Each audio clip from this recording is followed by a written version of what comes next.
පුරුදු වෙන්න අනේකගේ දුක අනේකගේ අපහසුතාවය අනේකගේ වේදනාව අනේකගේ කඳුල අනේකගේ බඩගින්න ඔය ටික අඳුර ගන්නකෝ.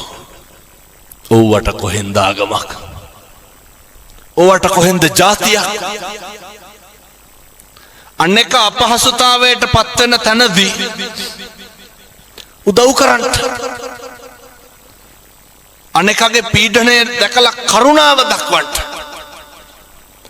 ඔය පලිගන්න එහෙම යන්නේ නැහැ. අපි දන්නවා ගෙවල් දොරවල් වල අපි කියපු මොකක් හරි එකක් අහන්නේ නැතුව කෙනෙකුට වරදිනවා. අපි දුක් වෙනවද සතුටු වෙනවද? මොකක් කියලාද සතුටු වෙන්නේ?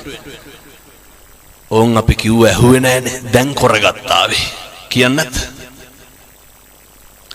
ඇයි එච්චර කුරිරු වෙන්නේ?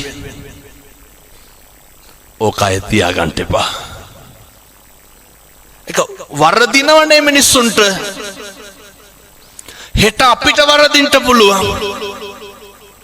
නිරන්තරයෙන් හිතන්න මේ ලෝකේ හැම එකක්ම වෙනස් වෙනවා.